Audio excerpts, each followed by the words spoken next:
ॐ अज्ञानतिमिरान्धस्य ज्ञानञ्जनशलाकया चक्षुरुन्मीलितं येन तस्मै श्रीगुरुवे नमः। श्री चैतन्य चरितामृत मध्य लीला chapter 14 prayer संख्या 74। राधा संग कृष्ण लीला ऐ हैल ज्ञाने ऐ रसे मग्न प्रभु हैला आपने। श्री चैतन्य महाप्रभु सदैव राधा तथा कृष्ण की लीलाओं का चिंतन करते रहते और वे इसी चेतना में निमग्न रहते। नानोद्याने भक्त संगे वृंदावन लीला इंद्रद्युम्न सरोवरे करे जल खेला। गुंडीचा मंदिर के पास अनेक बगीचे थे और श्री चैतन्य महाप्रभु तथा उनके भक्त इन सब में वृंदावन की लीलाएं किया करते थे। इंद्रद्युम्न नामक सरोवर में वो जल क्रीड़ा करते थे। इस सरोवर में हमारे भक्त लोग गए हुए हैं 2-3 बार। अभी गुंडीचा मंदिर से पीछे की तरफ हम जाते हैं नरसिंह मंदिर, और फिर पीछे की सड़क में जाके थोड़ी दूरी पर ये जो इंद्रद्युम्न सरोवर है आज भी है, ये वहाँ पर आ जाता है। और वहाँ पर ये क्या करते थे, जल क्रीड़ा करते थे। आपने सकल भक्ते सिंचे जल दिया सब भक्त गण सिंचे चौदी के बेड़िया। महाप्रभु स्वयं सारे भक्तों पर जल उछालते और सारे भक्त भी उन्हें चारों ओर से घेर कर उन पर पानी उछालते। कभू एक मंडल कभू अनेक मंडल जल मंडूक वाद्य सबे बजाए कर ताल। जल में वे कभी एक वृत्त बनाते और कभी अनेक वृत्त बनाते मंडल। वे जल के भीतर करताल बजाकर मेंढकों की टर्राहट की नकल उतारते। दुई दुई जने मेली करे जल रण केह हारे केह जिने प्रभु कर दर्शन। कभी 2 भक्त जोड़ी बनाकर जल में लड़ते, इनमें से एक जीत जाता और दूसरा हार जाता। महाप्रभु ये सारा तमाशा देखते रहते। अद्वैत नित्यानंद जल फेला फेली आचार्य हरिया पाछे करे गाला गाली। पहला खिलवाड़ अद्वैत आचार्य और नित्यानंद प्रभु के बीच में हुआ। वे एक दूसरे पर पानी फेंकने लगे। अद्वैत आचार्य हार गए और बाद में नित्यानंद को गालियां देने लगे।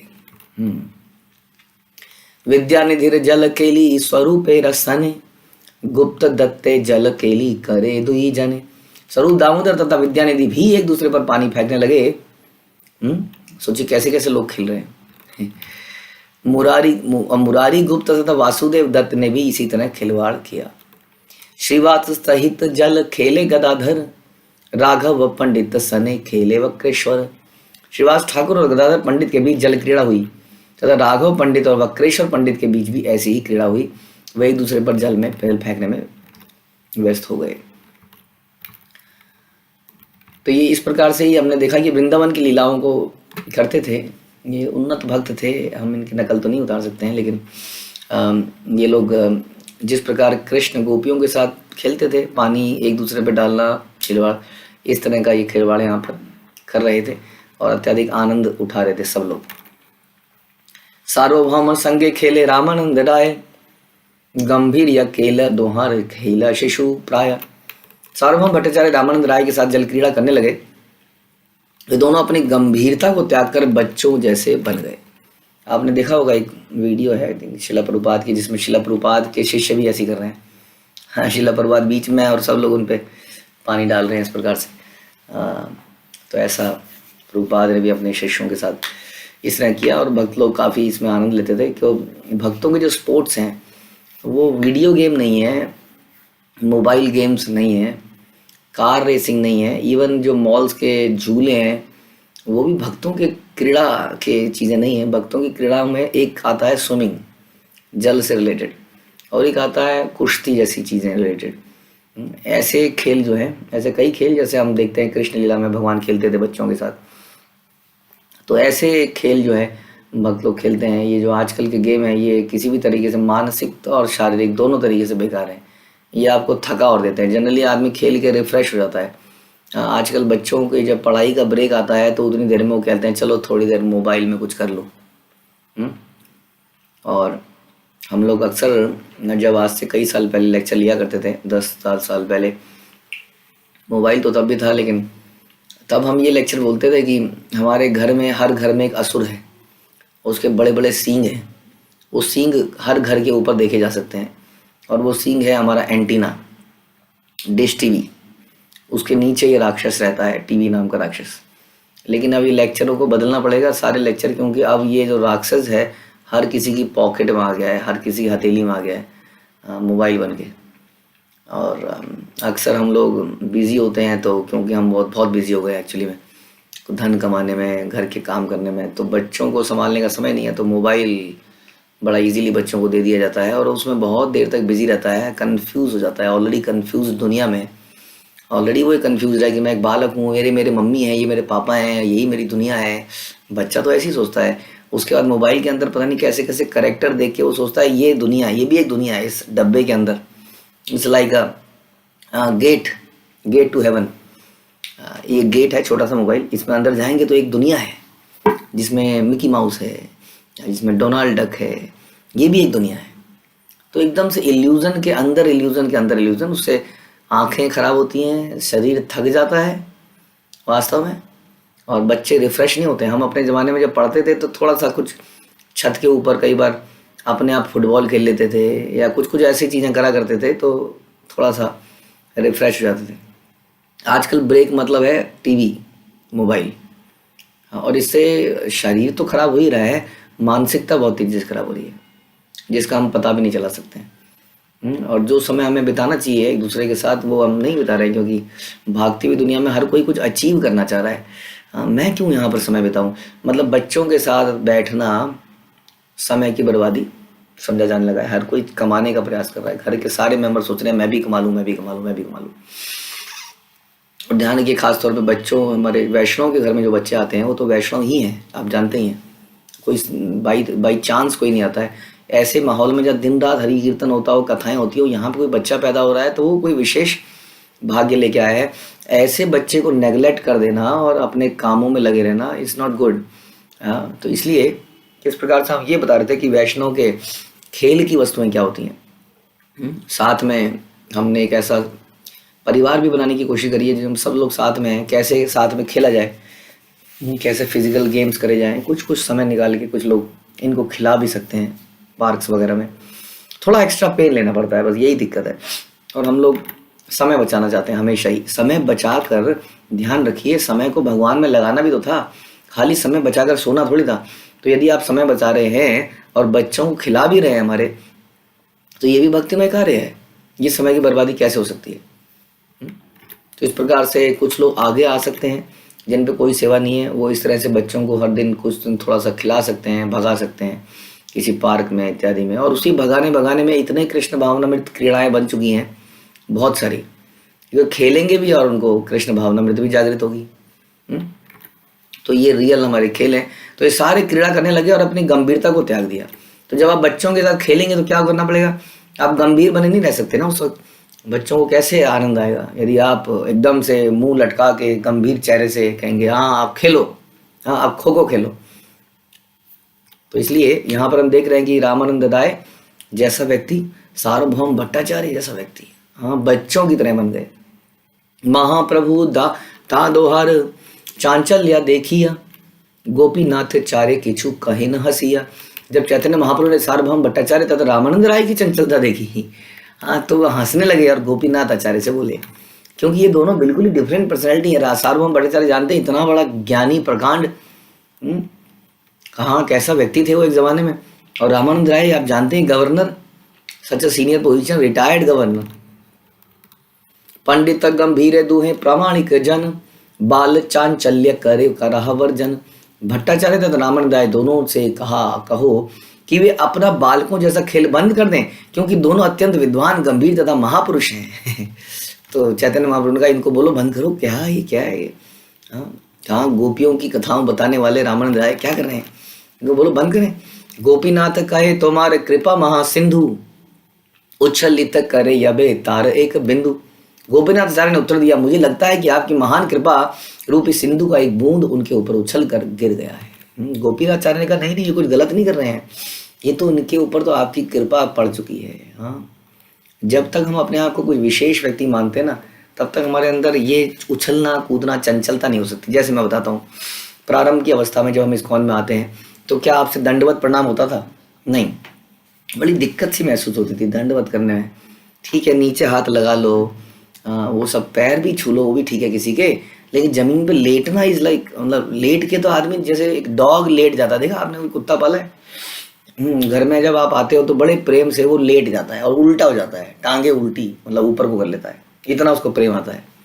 लेट जाना मतलब अब आप कुछ भी कर सकते हो उसको, सब मार पिटाई, हम्म, क्योंकि आप ऐसी पोजीशन में नहीं हो कि अपने आप को प्रोटेक्ट भी कर पाओ, है ना? तो इसलिए बड़ा मुश्किल होता था। उसके बाद में किसी तरह लेटे अब जो है, जब बोला जाए हरे कृष्णा कृष्णा कृष्णा हरे राम राम राम हरे हरे, तो ये हाथ है तो ऐसा लगता है ये 50 किलो के हो गए, ये बड़ी दिक्कत सी होती है। अब सारे लोगों ने उठा लिया तो शर्म सी आती है, तो धीरे धीरे हाथ उठने लगा। उसके बाद और बताता हूँ कुछ इंसिडेंट्स। उसके बाद जब होता है जय प्रभु पादा, उसमें जो हम उछलते हैं अजीब बड़े नाटकीय ढंग से, बड़े ड्रामेटिक और पागलपन सा लगता है, वो कैसे उछल रहे हैं, डांस करना ही अलग बात है, और ऐसे उछलना तो उछला नहीं जाता उसमें। उसमें थोड़ा सा लगता है कि क्या ये क्या है, अजीब तरीके से उछलते हैं ना एकदम से। तो ये जो है, जब तक हमारे अंदर थोड़ा थोड़ा ये रहता है ना कि मैं सीनियर हूँ, मैं बड़ा हूँ, मैं ज्ञानी हूँ, तो हम ये साधारण काम नहीं कर पाएंगे जो हमारी परंपरा में बड़ा नेचुरल है और होता ही रहता है, हमसे होगा ही नहीं। हाँ, तो यहाँ पर गोपीनाथ कह रहे हैं कि इनके ऊपर आपकी कृपा का बूंद गिरी है कुछ, तभी ये ऐसे बन गए हैं। यानी कि इस तरह का व्यवहार जो है जिसमें हम अपना अहंकार त्याग पाएं और बच्चों की भांति बन जाएं, ये कृपा का एक लक्षण है। वृंदावन में तो हम बूढ़े होंगे ही नहीं, आप जानते ही हैं। वृंदावन में आपने देखा कोई गोप जो है, गोप बूढ़ा है, वहाँ तो सब बच्चे ही बन के रहेंगे या भगवान के साथ उसी अवस्था में रहेंगे और लीलाएं करेंगे, नाचना गाना करेंगे। तो इसलिए ये अननेचुरल है, हमारे बूढ़ा होना is not natural for us. संसार के लोगों ने जन्म मृत्यु जरा व्याधि को अपना लिया है, एक्सेप्ट कर लिया है, मतलब मरता क्या ना करता ऐसे एक्सेप्ट कर लिया है। क्या करें जी, हम क्या कर सकते हैं? ऐसा नहीं है, आध्यात्मिक जगत में बुढ़ापा है ही नहीं। इसलिए दिस इज नॉट नेचुरल। जो हम लोग सोचते हैं कि ये नेचुरल है और हम लोग कुछ इसके लिए कुछ करते नहीं, इसके लिए कुछ करने की आवश्यकता है, बहुत आवश्यकता है। हाँ, इसीलिए ये भक्ति का प्रोसेस है कि ये मरना हमारे लिए नेचुरल नहीं है। इसलिए मरने से हमें डर लगता है, हम मरने से हम घबराते हैं, क्योंकि हम मरने के आदी नहीं हैं। हम कभी मरे ही नहीं थे, हम कभी बूढ़े हुए ही नहीं थे। ये तो इस तरह की जगह में आके फंस गए हम लोग। तो इसलिए वहाँ पर हमें केवल भगवान की लीलाएं करनी है, हम इसी प्रकार यंग रहेंगे। लेकिन उसके लिए यहाँ पर डेमोन्स्ट्रेट करना पड़ेगा, दिखाना पड़ेगा कि हाँ अब हम तैयार हैं वहाँ के लिए। हाँ, जैसे स्पेस में जाना पड़ता है तो एक व्यक्ति की ट्रेनिंग होती है, ऑक्सीजन मतलब वो ग्रेविटी को ख़त्म करा जाता है किसी जगह पे और वो उड़ने लगता है, और वो अपने काम के लिए ऐसे ऐसे ऐसे करके कहीं जा रहा है, एक किसी कमरे के अंदर माना, इस तरह की ट्रेनिंग उसको दी जाती है, तब जाके वो स्पेस में जाता है। क्योंकि वहाँ अचानक से आप उड़ने लग जाओगे, आप तो घबरा ही जाएंगे, हम तो ये क्या हो गया। उसी तरह से भगवान के धाम में जाने से पहले ये सारी चीज़ें हमें यहाँ पर करनी पड़ेंगी, नहीं तो पुनरपि जननम पुनरपि मरणम, बार बार यहाँ पर आते रहेंगे। तो इन्होंने कहा कि तुम्हारे ऊपर जरूर कृपा की सिंधु का बूंद गिरी है। हे हे चैतन्य महाप्रभु, उनको रोकने की जरूरत नहीं है। मेरू मंदिर पर्वत डुबाए यथा तथा, एई दुई गंड शैला इहार का कथा। आपकी कृपा सिंधु की एक बूंद सुमेरु तथा मंदिर जैसे विशाल पर्वतों को डुबा सकती है, क्योंकि ये दोनों महाशय लघु पर्वतों जैसे हैं। सुमेरु पर्वत के बारे में, मंदर पर्वत तो आपने सुना ही है। समुद्र मंथन में मंदर पर्वत को उठा नहीं पा रहे थे लोग, समझ नहीं आ रहा था क्या करें, तो गरुड़ देव को आना पड़ा। उसी तरह से सुमेरु पर्वत है, ये तो इसके बारे में हम पढ़ेंगे भागवत में, तो मतलब इसकी तो हाइट ज़बरदस्त है, पूरा संसार इसी में टिका हुआ है कहते हैं, इसी के ऊपर जाके कहते हैं ब्रह्मलोक का वो है। तो ये बहुत ही बड़ा पर्वत है जो हम देख नहीं सकते हैं। ये पर्वत को भगवान अपनी कृपा के बूंद से ही डुबा सकते हैं, तो फिर बाकियों की क्या बात करें। उसी तरह ये दोनों आपकी कृपा सिंधु में डूबे जा रहे हैं। तो इनको जो रेफरेंस किया गया वो सुमेरु और मंदर जैसे पर्वत से किया गया। दोनों ही बहुत ही उन्नत भक्त थे। शुष्क तर्क खली खाइते जन्म गई लयार, तारे लीला मृत पियाओ ए कृपा तुम्हार, तर्क उस शुष्क खली तर्क उस शुष्क खली के समान है जिसमें से सारा तेल निचोड़ लिया गया हो। खली होती है,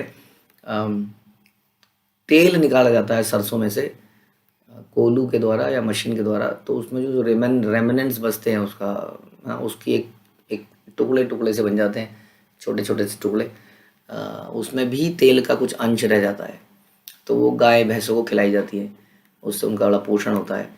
तो यानी कि तेल के सरसों में से या किसी चीज़ में से तेल निकाल लिया जाए, उसके बाद जो बचता है उसको खली कहते हैं। तो ये जो खली है, बता रहे हैं कि ये तर्क उस शुष्क खली के, सूखी खली, क्योंकि तेल निकल चुका है उसमें से। हाँ, तो जिस आदमी के अंदर प्रेम नहीं होता है वो क्या करता है, डिबेट करता है। करता है कि नहीं। कुछ दिन पहले एक व्यक्ति आए थे ना, वो कि क्या पूछ रहे थे हमसे, मतलब क्लास में आए हैं, पहला क्वेश्चन ही, पहले प्रभु जी ये बताओ कृष्ण बड़े या उनके कर्म बड़े। हाँ, अब क्या बताएं हम लोग, तुम छोटे और वो बड़े, पहले अपनी औकात पे आओ फिर प्रश्न पूछो। तो कई बार हमारे प्रश्न बड़े ऊट पटांग होते हैं, ऐसा क्यों होता है पहले बताइए। हाँ, भगवान राम ने, कल मेरे से किसी ने पूछा, भगवान राम ने बाली को क्यों मारा, वाली को, हाँ ये बताइए। मैंने कहा तुम्हें तो नहीं मारा ना, तुम नाम जप लो इससे पहले कि तुम पिट जाओ। तो मतलब क्वेश्चन, यूजलेस क्वेश्चन जिसका कोई लॉजिक नहीं है। भक्ति अभी सीखा है नहीं भगवान कौन है, मैंने उनको भी समझाया, मैंने कहा तुम जानते क्या हो भगवान के बारे में, हमारी क्या औकात है हम भगवान के कर्मों को एनालाइज करें। उसका कहने का मतलब था मैं कुछ बोलूँगा फिर वो बोलेंगे भाई तो गलत है, उसने क्या किया था, छुप के भगवान को मानना चाहिए था क्या। तो मैंने कहा क्या हम जान सकते हैं, जन्म कर्म चमे दिव्यम, जिनके जन्म और कर्म दिव्य हैं, ट्रांसेंडेंटल हैं, और हम कैसे उनको एनालाइज कर सकते हैं, हमें पता ही नहीं दुनिया में चल क्या रहा है। तो इस प्रकार से हाँ, शुष्क तर्क, ये जो तर्क हैं ये यूजलेस डिबेट है। जो व्यक्ति बहुत डिबेट करता है वो भक्ति में आना बड़ा मुश्किल है। जो व्यक्ति डिबेट नहीं कर रहा ना, वो बड़े इंटेलिजेंट क्वेश्चन पूछेगा और उसको अपने जीवन में उतारेगा, पूछने के लिए, जानने के लिए, अपने जीवन में बदलाव लाने के लिए पूछेगा। आपको पता चल जाएगा प्रश्नों की क्वालिटी से ही। हाँ, जैसे शिला प्रभुपाद ने कई बार ऐसे लोगों को दुत्कार दिया। कई बार हम बताते हैं कि एक व्यक्ति था जो अचानक से खड़ा हो गया, बोला कि can you show me God. वो बड़ा उत्तेजित हो गया। प्रभुपाद ने कहा मेरे को तो भगवान दिख रहे हैं, तुम भगवान के रास्ते में आ गए हो। सामने भगवान के विग्रह थे, बोला नीचे बैठ जाओ चुपचाप। तो भगवान को दिख भी जाएंगे और सबको भी, अब मेरे को भी दिख जाएंगे, तुम्हें भी दिखेंगे, सबको भी दिखेंगे। कई बार प्रभुपाद क्वेश्चन का आंसर देते थे केवल ये बोल के, एब्सर्ड क्वेश्चन, यूजलेस क्वेश्चन। तो इसलिए प्रश्न क्या होने चाहिए बड़े ज़रूरी है। हमें बोला गया है तद विधि पढ़ी पाते न परी प्रश्न सेवा, प्रश्न पूछना भी एक सेवा है गुरु से, लेकिन किस प्रकार और कैसा प्रश्न पूछा जाए ये भी इम्पोर्टेंट है। प्रश्न ऐसा हो जो हमारी आध्यात्मिक उन्नति में बढ़ाई करेगा, ना कि गुरु के ज्ञान को टेस्ट करेगा या अपने ज्ञान को दिखाने के लिए पूछा जाएगा। तो ये तर्क उस शुष्क खली के समान है जिसमें सारा तेल निचोड़ लिया गया है। भट्टाचार्य का सारा जीवन ऐसी शुष्क खली के खाने में बीता। यानी कि उन्होंने कुछ रस तो खाया नहीं भट्टाचार्य ने, बेचारे ने केवल ये खली खाते रहे, किंतु अब आपने उनकी दिव्य लीलाओं का, उनको दिव्य लीलाओं का अमृत पान कराया है। निश्चय ही यह आपकी उन पर महती कृपा है। बिल्कुल सही बात है, हम भी इसको अपने जीवन में महसूस कर सकते हैं। हमारे अंदर भी कुछ कुछ घमंड थे, हम ये बन चुके हैं लाइफ में, हम ये हो चुके हैं, हमसे भी ये सब नहीं होता था। जैसे मैंने बताया, ये प्रणाम करना, हाथ उठाना, नृत्य करना, उछलना कूदना, प्रसाद बांटना, खाना बनाना, झाड़ू लगाना, पोछा लगाना। हाँ, लेकिन किसी तरह से इस परंपरा में आके भक्तों को देख के, आप सभी को देख के हम लोग क्या हो रहे हैं, निर्मल होते जा रहे हैं। इन उपाधियों को त्यागने का प्रयास कर रहे हैं। हमारे बीच में हमारे बूढ़े बूढ़े भक्त भी ऐसा व्यवहार करते हैं जैसे हमारे से छोटे हों। हाँ, तो इस प्रकार से जिसकी जितनी शुद्धिकरण होगा, कृपा मिलेगी, उतना ही वो सरल बनता चला जाएगा। गोपीनाथ हासी महाप्रभु तबे अद्वैत अनिल जले ऊपरे तारे शेष शैया कैला। अब देखिए क्या किया इन्होंने। गोपीनाथ आचार्य की बात सुनकर चैतन्य महाप्रभु हंसने लगे और अद्वैत आचार्य को बुलाकर उन्हें शेष नाग की शैया जैसे बनने को कहा। हाँ, चैतन्य महाप्रभु अब फुल फॉर्म में आ गए, अब लीलाएं हो ही रही हैं जल में। तो अद्वैत आचार्य जो है, हम सुनते हैं क्या है, अद्वैत आचार्य सदाशिव और महाविष्णु की अवतार हैं। तो अद्वैत आचार्य को बोला गया कि आप शैया बन जाइए। हाँ, शेष के ही अंश हैं, तो आप नाग की शैया बन जाइए और आपने तहार ऊपर करिल शयन शेष शाही लीला प्रभु कैल प्रकटन। जल में तैर रहे अद्वैत प्रभु के ऊपर लेटकर श्री चैतन्य महाप्रभु ने शेष शाही विष्णु की लीला का प्रदर्शन किया। जैसे भगवान लेटते हैं शेषनाग पर, ऐसा डिपिक्ट वहां पे चैतन्य महाप्रभु ने किया। अद्वैत निज शक्ति प्रकट करिया, महाप्रभु लैया बुले जलेते भासिया। अद्वैत आचार्य अपनी निजी शक्ति प्रकट करते हुए चैतन्य महाप्रभु को लेकर जल के ऊपर तैरते रहे। अब वो अद्वैत आचार्य थे, कोई साधारण व्यक्ति नहीं थे, देखने में बूढ़े लगते थे, लेकिन वो तो कितने भगोले भगवान के ही अवतार थे। तो उन्होंने अपनी शक्ति दिखाई और जल में आराम से एक शैया, मतलब अपना ही शरीर को इस तरह से किया कि वो तैरते भी रहे और ऊपर भी रहे और चैतन्य महाप्रभु के ऊपर लेटे रहे। यही मत जल क्रीड़ा करी कत क्षण, आई टोटा आइल प्रभु लैया भक्त गण। कुछ काल तक जल क्रीड़ा करने के बाद चैतन्य महाप्रभु अपने भक्तों के साथ आई टोटा नामक स्थान पर लौट आए। पूरी भारतीय आदियत मुख्य भक्त गण, आचार्येरा निमंत्रणे करीला भोजन। अद्वैत आचार्य द्वारा निमंत्रित किए जाने पर परमानंदपुरी, ब्रह्मानंद भारती, महाप्रभु के अन्य प्रमुख भक्तों ने भोजन ग्रहण किया। वाणीनाथ, अब देखिए कि जीवन का क्या है, देखिए यही है जीवन। हम लोग बहुत सोचते हैं कि जीवन कुछ स्ट्रगल होना चाहिए। अब क्या स्ट्रगल है, ये जस्ट चैतन्य महाप्रभु दिखा रहे हैं कि वैकुंठ का जीवन, भगवान की गोलोक का जीवन क्या है। पहले इन्होंने नाचे गाए, रथ यात्रा को खींच के लाए, फिर इन्होंने उससे पहले सफाई करी थी, उसके बाद इन्होंने प्रसाद पाया सबने वहाँ पे पार्क में, उसके बाद इन्होंने स्नान किया, स्नान करने के बाद इन्होंने यहाँ खेला एक दूसरे के साथ, वहाँ पे फिर से प्रसाद पाया। अब यही जीवन है। हम लोग जीवन को बहुत कॉम्प्लिकेटेड बना लेते हैं, नहीं ये भी हासिल करना है, नहीं ऐसे नहीं, कुछ तो करना है। ऐसा आदमी को लगता है कि खाली बैठा है तो वो वेस्ट कर रहा है टाइम। लेकिन यदि वो खाली बैठा, क्या खाली बैठना किसको मानते हैं? जैसे कोई अगर कहे कि मैं भक्ति कर रहा हूँ जी, पूरे दिन इसी में लगा रहता हूँ, अच्छा तुम तो वेले हो, इसका मतलब तुम्हारा जीवन तो बेकार है। तो जीवन में जब तक आदमी अपने आप को गधे की तरह घिसे ना, आपने श्रील प्रभुपाद का लेक्चर सुना था पिछले, इस हफ्ते से पिछले, उसमें वो बोल रहे थे एक गधा जो है सबके कपड़े ढोता है और खुद नंगा रहता है। तो उसी प्रकार से हम लोग भी सोचते हैं ऐसा, कुछ करना है, कुछ करना है, कुछ कमाना है, कुछ कमाना है। पता नहीं कौन किसके लिए कमा रहा है, वो अपने बच्चों के लिए कमा रहा है और बच्चे जो है उसको उड़ा रहे हैं आगे चलकर। तो ये बिल्कुल मूर्खता है, गधे की तरह। आदमी के जीवन में समय ही नहीं बचा है, क्यों कमा रहा है? अगर वो कैलकुलेट करे कि उसको जीने के लिए वास्तव में कितना धन चाहिए, तो उसको समझ में आएगा कि धन तो नहीं चाहिए था इतना, कर किसके लिए रहा हूँ, क्योंकि सभी करते हैं, ऐसा करना ही होता है। ऐसा हो गया तो, ऐसा हो गया तो, वैसा हो गया तो।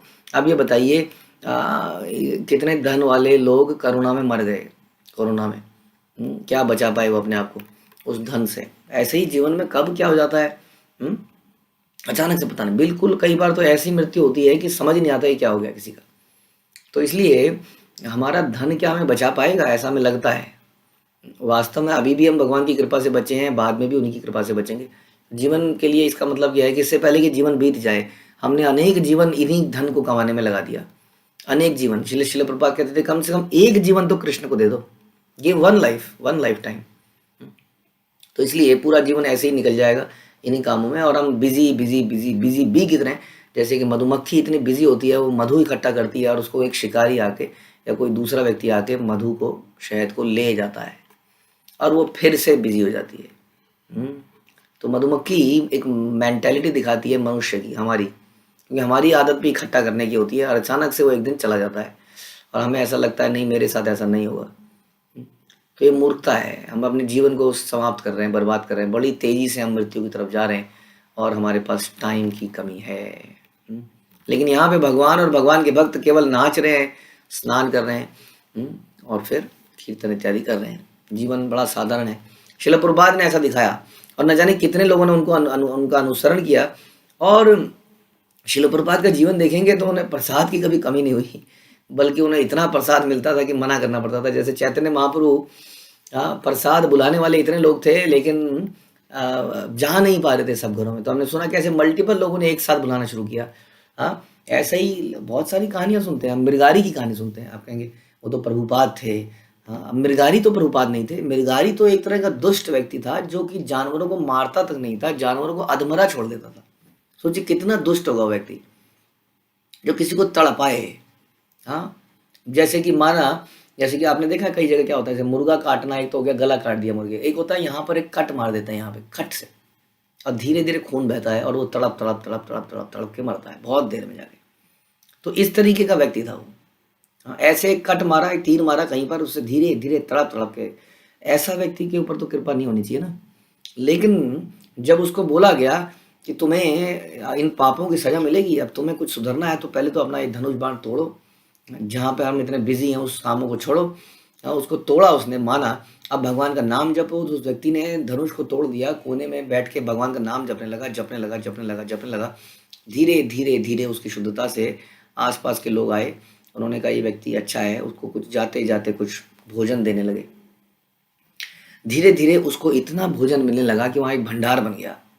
हाँ, बहुत बड़ा अनाज आने लगा, और वहीं से उसने बांटना शुरू कर दिया। उसने उसको भी इकट्ठा नहीं किया कि चलो अब मैं भोजन करूंगा, बढ़िया हो गया है तो 1-2 साल का इकट्ठा कर लेता हूँ। उसने उसको भी बांटना शुरू कर दिया। धीरे धीरे आता रहा, जाता रहा, आता रहा, जाता रहा, और मृगारी इतना महान संत के नाम से जाने लगा। ऐसा होता है। तो ऐसा नहीं है कि हमारे साथ हो, कैसे होगा, प्रभुपाद के साथ तो हो गया था। भगवान ही रक्षक है वास्तव में, और कितने भक्तों ने ऐसा करके दिखाया हमें। हम्म? तो इसलिए जीवन का यही है सच्चाई देखा जाए तो, लेकिन कंफ्यूज हो गए हम लोग। वाणीनाथ आरयत प्रसाद अनिला, महाप्रभुर गणे से ही प्रसाद खाइला। वाणीनाथ राय अपने साथ जो भी अधिक प्रसाद लाए थे, उसे महाप्रभु के अन्य संगियों ने खाया। अब ये वाणीनाथ जैसे लोग हमें मिल ही जाएंगे। वाणीनाथ जहाँ जहाँ मौका देख रहे हैं वहाँ प्रसाद ले आ रहे हैं फटाक से। इनका काम यही है, फोकस्ड सर्विस। ये अभी देखिए, यानी कि जब स्नान हो रहा होगा तो वाणीनाथ राय वहाँ नहीं थे, क्योंकि वो अपनी सेवा में लगे थे। उनको ये फोकस था कि स्नान करके सारे भक्त लोग आएंगे तो मैं सबको प्रसाद दूंगा। उन्होंने ये नहीं सोचा अरे मैं रह गया, मैं रह गया, मैं देख नहीं पाया। चैतन्य महाप्रभु कैसे लेटे थे शेष सैया पर, मैं तो नहीं देख पाया। कैसे रामानंद राय और सार्वभौम भट्टाचार्य खेला कर रहे थे बच्चों की तरह, मैं तो नहीं देख पाया। तो वाणीनाथ जो है फोकस सर्विस कर रहे थे प्रसादम, तो वो तुरंत प्रसाद ले आए और महाप्रभु के संगियों ने उसको खाया। अपराने आसी कैल दर्शन नर्तन, निशाते उद्यान आसी करीला शयन। दोपहर के बाद चैतन्य महाप्रभु गुंडीचा मंदिर में भगवान का दर्शन करने तथा नाचने के लिए गए। भगवान अभी गुंडीचा में ही है, वापस अपने जगह पर महल पे नहीं आए। रात्रि में विश्राम करने के लिए बगीचे में गए। आर दिन आसी कैला ईश्वर दर्शन, प्रांगण ने नित्य गीत कैला कथ क्षण। अगले दिन चैतन्य महाप्रभु गुंडीचा मंदिर में गए। तो गुंडीचा मंदिर से पहले वो कहाँ पे विश्राम किया उन्होंने? बगीचे में विश्राम किया। एसी अपार्टमेंट नहीं मिल पाया, शायद बुकिंग सारी हो गई होगी, बहुत सारे लोग आए थे, तो इसलिए एसी रूम नहीं मिल पाया उनको with attached bathroom and geyser, तो बगीचे में ही सो गए। ये हमारे लिए एक और शिक्षा है। मुझे याद है हम लोग एक बार शुरू में जब वृंदावन गए थे अपने हमारे शिक्षा गुरु के साथ, तो हम गए सारे जगहों में, प्लानिंग करके नहीं जा पाए थे। सारी जगहों में गए तो रूम नहीं मिला, कहीं पर भी रूम नहीं मिला। और वो शायद हमारा पहला ही ट्रिप था या पहला ही था आई थिंक। तो हम लोग एक घर के एक बड़ा सा आश्रम था, उसकी छत पे जाके सब लेट गए, वहीं पर छत पे। और मॉर्निंग में जब उठे तो लाइट तो थी नहीं वहाँ पर, लाइट वाइट कुछ नहीं थी, एक टॉयलेट था। उसमें कैसे, उस ज़माने में मोबाइल भी इतने ठीक से नहीं थे टॉर्च वाले, किसी तरीके से आदमी जा रहा था बाथरूम में वापस आ रहा था। धीरे धीरे हम कॉम्प्लिकेट हो जाते हैं। हमें बहुत अच्छी व्यवस्थाओं की आवश्यकता चाहिए होती है। ख़ासतौर पे अभी कार्तिक का मंथ आ रहा है, ब्रजमंडल परिक्रमा इसका लाइव एग्जाम्पल है, जहाँ पर कोई खास व्यवस्था नहीं होती है, लेकिन भक्त लोग बड़े आनंद से वहाँ रहते हैं। तो जीवन ऐसा साधारण होना चाहिए, तब कोई दिक्कत नहीं है। कुछ आवश्यकताएं बिल्कुल ख़त्म हो जाएं, जैसे चैतन्य महाप्रभु बगीचे में ही सो गए हैं। हाँ, अब बगीचे में तो मच्छर काटेंगे ही। अब आपको कि नहीं, वो तो भगवान है प्रभु, उनके कहाँ मच्छर काटेंगे तो ये तो वही हो गया कि जैसे हम बता रहा था कि हर आदमी हर चीज़ में एक लॉजिक निकाल लेता है कि मैं कैसे करूँ, उनके साथ तो ऐसा रहा होगा। लेकिन ये शिक्षाएं हैं कैसे उनके भक्त लोग उनके साथ ही वहीं पर लेट गए। और अगले दिन मॉर्निंग में गुंडीचा मंदिर गए और भगवान का दर्शन किया। तब वे आंगन में कुछ समय तक गाते और नाचते रहे। भक्तगण संगे प्रभु उद्याने आसिया, वृंदावन विहार करे भक्तगण लैया। तब श्री चैतन्य महाप्रभु अपने भक्तों के साथ बगीचे में गए और वहां उन्होंने वृंदावन लीला का आनंद उठाया। यही काम है, बस देखिए, केवल यही हो रहा है और यही जीवन का मूल है। संभव ये टेक्नोलॉजी ने, साइंस ने, हमारे समाज ने, हमारे पेरेंटल एजुकेशन ने हमें ये सिखाया है कि जीवन का पर्पस है कुछ कर, कर्म कर, कर्म कर, कर्म कर। क्या कर्म कर? नोट कमा, ये कर्म बना दिया है। गीता के श्लोकों को ऐसे बिगाड़ के रख दिया है कि कर्म करने का मतलब ये हो गया है। तो हम लोग, जैसे हमने बताया, जो आदमी जितना बिजी है ना, वो आदमी बड़ा एडमायर्ड किया जाता है समाज में, है ना कि नहीं? आपने देखा ऐसा होता हुआ, आदमी बिजी रहना चाहता है। जैसे मैंने कई बार एग्जांपल दिया, हम ऑफिसों में तो ऐसा हम करते थे, ताकि बॉस को लगे हम बहुत बिजी हैं। टॉयलेट जाना है, सीट पे बैठे हैं, तो टॉयलेट में आदमी ऐसे जाता था कि दुनिया में बस सबसे बिजी है या टॉयलेट निकलने ही वाला है, बड़ी तेजी से। हाँ, एकदम ऐसे फोकस्ड होकर चलता था, टॉयलेट करने जा रहा, युद्ध करने जा रहा हो, तो उसके बाद वापस आता था तेजी से, और फिर सीट में बैठ के, चाहे वो खाली स्क्रीन हो, कुछ ना हो कर रहा हो उसमें, मतलब ऐसा दिखाना है कि हम बिजी हैं। समाज में हमसे कोई पूछता है कि क्या कर रहे हैं, बहुत बिजी हैं यार, बहुत बिजी हैं, बहुत बिजी हैं। तो एक ऐसा कल्चर बन गया है, बिजी मतलब something intelligent person is very busy. किसी को बोलो क्या कर रहे हो, वहाँ संकीर्तन में गए थे। अच्छा, फिर उसके बाद क्या किया, वहाँ पे एक प्ले था, उसके बाद क्या, वहाँ प्रसाद था, उसके बाद क्या किया, वहाँ पे एक और नाचने गए थे। अरे काम है तुम्हारे जीवन में कुछ, यही करते रहते हो तुम? अरे काम ही तो कर रहे हैं, तुम काम कर रहे हो, काम। हाँ, लस्ट, काम करके अपना काम तमाम कर रहे हो। और हम क्या कर रहे हैं, कृष्ण के लिए कार्य कर रहे हैं, हम निष्काम कर रहे हैं। भक्ति बोला जाए, निष्काम भी अच्छा नहीं लगता सुनने में, भक्तिमय कार्य कर रहे हैं। और यही जीवन की असलियत है। वृंदावन लीलाओं में भगवान ने यही दिखाया, और अब चैतन्य लीलाओं में भी यही दिखा रहे हैं। यानी कि लाइफ इतनी सिंपल हो सकती है क्या? बड़ा कंफ्यूजिंग लगता है। मतलब सिंपल यही करो, बस कुछ मत करो। हाँ, ऐसा पॉसिबल है, और भक्तों ने ऐसा करके दिखाया है। बिल्कुल, यहाँ ये दिखाया जा रहा है। अब फिर से बगीचे में चले गए, वहाँ फिर से वृंदावन लीलाओं का आनंद उठाया। इसलिए कहते हैं धर्म सुनिश्चिताम पुंसा विश्वक्सेनु कथासुआ न उत्पादेन यदि रतिम श्रमे भी केवलम। भगवान की कथाएं सुनना, उसको डिपिक्ट करना, प्ले करना, गेम्स करना, वही सब इसी तरह की, यही जीवन का सार है। अगर ये नहीं करा तो बताते हैं श्रमेव ही केवलम, तो केवल श्रम है। किताबें पढ़े जा रहे हैं, किताबें पढ़े जा रहे हैं, बस एक किताब पढ़ ली प्रभु जी, सारे शास्त्र पढ़ लिए प्रभु जी, दोबारा पढ़ लिए प्रभु जी, तिबारा पढ़ लिए प्रभु जी। ना तो किसी नृत्य में पार्टिसिपेट करते हैं, ना किसी कीर्तन में करते हैं, ना कोई प्ले करते हैं, हाँ, ना कोई प्रैक्टिकल सेवा करते हैं। किताबें चाट दी हैं 4 बार, तो ऐसा तो नहीं है कि वो भी शुष्क चिंतक बन गए इस्कॉन में आने के बाद। तो इसलिए ज़रा सोचिए, किताबें पढ़ने का पर्पज़ क्या था? कि भाव पैदा हो और हम ये सब चीज़ें करें, इसीलिए तो पढ़ाई जाती हैं। लेकिन हम पढ़ने में इतने बिजी हो गए कि एक के बाद एक ग्रंथों को समाप्त किए जा रहे हैं, फिर पढ़े जा रहे हैं, समाप्त किए जा रहे हैं, फिर पढ़े जा रहे हैं, लेकिन वहीं के वहीं रह गए। और चैतन्य महाप्रभु अपने भक्तों के साथ क्या कर रहे हैं, फिर से बगीचे में गए। पहले जल में क्रीड़ाएं करी कृष्ण संबंधी, अब जो है बगीचे में करने लगे। श्री भक्ति सिद्धांत सरस्वती ठाकुर ने इंगित किया है कि वृंदावन विहार कृष्ण का गोपियों के साथ मिलने जुलने या परकीय रस का द्योतक नहीं है। जिस तरह कृष्ण ने वृंदावन लीला में स्त्रियों या दूसरे की पत्नियों के साथ दिव्य संगति करी थी, जगन्नाथपुरी के बगीचे में महाप्रभु उस प्रकार नहीं किया। भक्ति सिद्धांत इसलिए बोल रहे हैं कि कहीं कोई ये ना सोचे कि चैतन्य महाप्रभु ने भी रास लीला रचाई। ऐसा कभी नहीं किया उन्होंने। क्यों? क्योंकि वह भक्त के रूप में आए थे, और भक्तों को ये बिल्कुल भी शोभा नहीं देता है। शोभा नहीं, क्या नहीं देता है, तो पाप है वास्तव में। इस तरह के संबंध बनाना इज सिंफुल। तो भक्ति सिद्धांत प्रभुपाद क्या कह रहे हैं कि उन्होंने बगीचे में जाकर उस प्रकार नहीं किया। चैतन्य महाप्रभु ने अपनी वृंदावन लीला में अपने आप को श्रीमती राधा रानी का सहायक माना, और हम भी श्रीमती राधा रानी के सहायक हैं। सोचिए, what is the purity of Radha Rani. कैसे हम उनके पास जाएंगे? हम कहते हैं ना, हे राधा रानी मुझे अपनी सेवा में लगाओ। कैसे इस पवित्र मेंटेलिटी, ये अपवित्र मेंटेलिटी के साथ या पवित्र शरीर के साथ हम कहेंगे राधा रानी मुझे इस सेवा में लगाओ? तो हमें पवित्रता की आवश्यकता है, क्योंकि हम सबसे पवित्र के सर्वेंट हैं। तो राधा रानी के सहायक बनना है। जब श्रीमती राधा रानी ने कृष्ण की संगति का आनंद लिया तो दासियां बड़ी प्रसन्न थी। जगन्नाथ के बगीचे में महाप्रभु के वृंदावन विहार की गौरांग नागरियों के कार्यकलापों से तुलना नहीं करनी चाहिए। तो गौरांग नागरी कौन है? गौरांग नागरी ने क्या किया? उन्होंने बोला कि चैतन्य महाप्रभु स्वयं कृष्ण है। इसलिए जैसी गोपियों की लीला चैतन्य महाप्रभु की करी वैसे ही जैसी गोपियों की लीला कृष्ण ने करी वैसी ही चैतन्य महाप्रभु भी कर सकते हैं। इसलिए उन्होंने, भक्तों ने आपस में गोपियां को लीला शुरू कर दी, और ये सबसे बड़ा पाप का कारण बना। कैसे हम आध्यात्म में भी पाप करना सीख लेते हैं और लॉजिक डालते हैं। मैंने आपको बताया था ना, एक बार एक स्त्री पुरुष थे, वो मिलने लगे, बहुत सालों की पहले की बात है। तो उसके बाद उन्होंने उनसे जब बोला गया, भैया क्या कर रहे हो? पता लगा हम कृष्ण को सेंटर में रख रहे हैं। हालांकि उन्होंने विवाह किया बाद में, लेकिन ये सिंफुल है। हम कृष्ण को सेंटर में करके मिलते हैं प्रभु जी। हाँ, भगवान की फोटो बीच में रख लेते थे और कृष्ण सेंटर में है। अब हम क्या करेंगे? अब हम इंद्रिय तृप्ति करेंगे। तो इस तरह के कई लॉजिक आदमी देने लगता है ना। कई सारे ऐसे गुरु है, वो धीरे धीरे प्रचार करते हैं और धीरे धीरे बोलते हैं देखो कृष्ण और गोपियों की जो ये रास लीला है ये सर्वोत्तम है। आइए इसको करें, तुम आ जाना शाम को, मैं कृष्ण बन जाऊंगा, हम प्ले तो कर रहे हैं, तुम गोपी बन जाना और हम रास नृत्य करेंगे। हाँ, और इस प्रकार से उन ढोंगियों ने अपनी इंद्रिय तृप्ति को खूब बढ़ाया। तो इस तरह से करना बिल्कुल भी उचित नहीं है।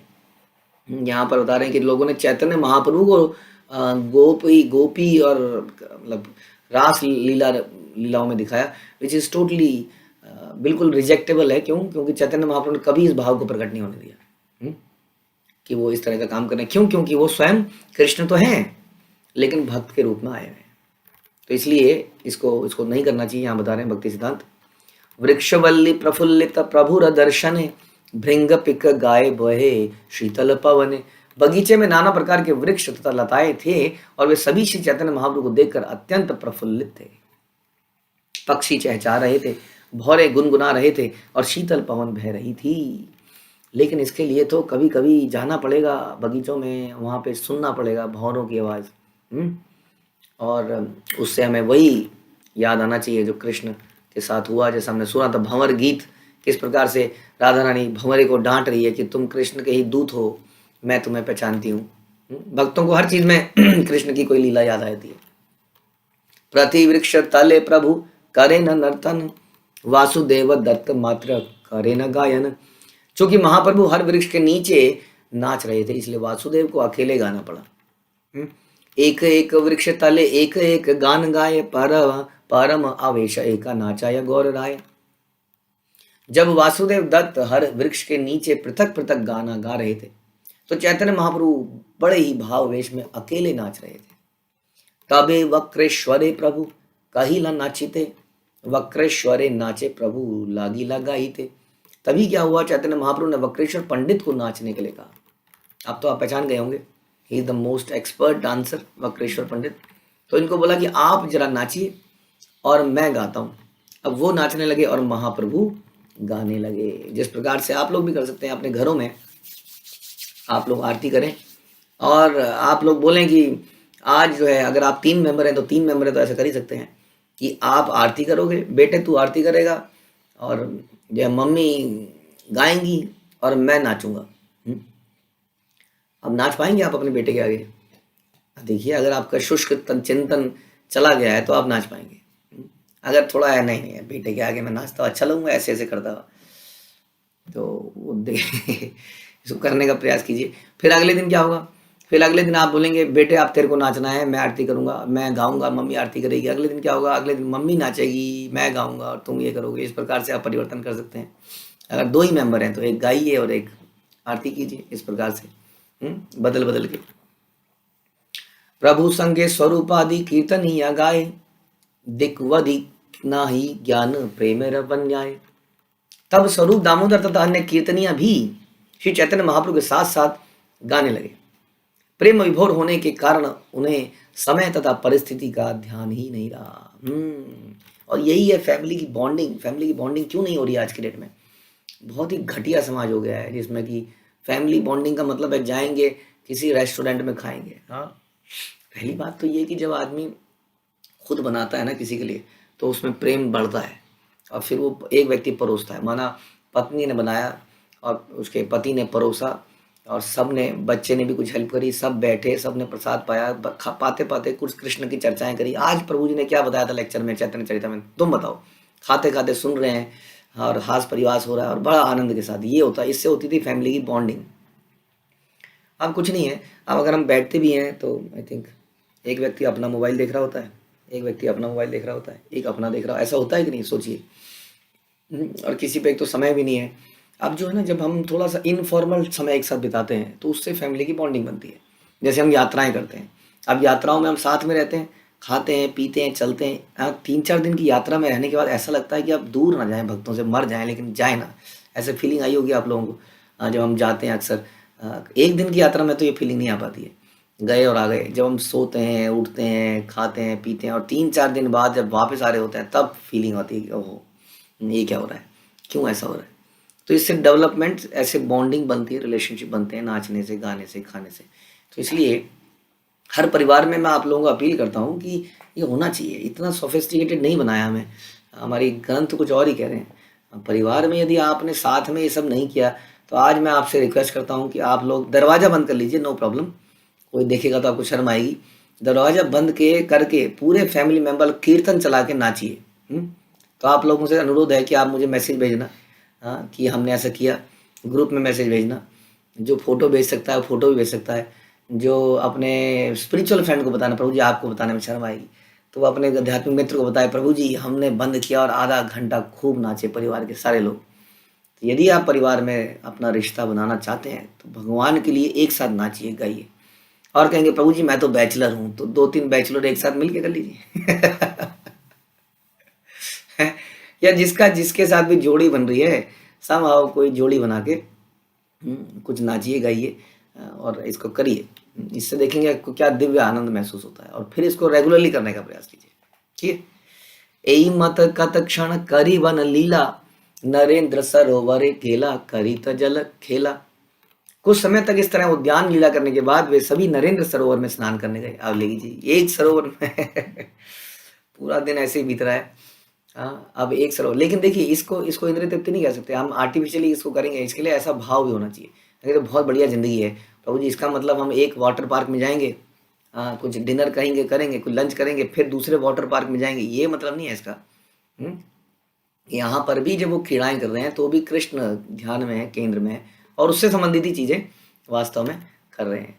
तो उद्यान लीला करने के बाद वे सभी नरेंद्र सरोवर में गए और वहां पर जल क्रीड़ा का आनंद लूटा। फिर से जल क्रीड़ा करी पूरी पूना, आइल उद्याने भोजन लीला कैला प्रभु लैया भक्त गणे।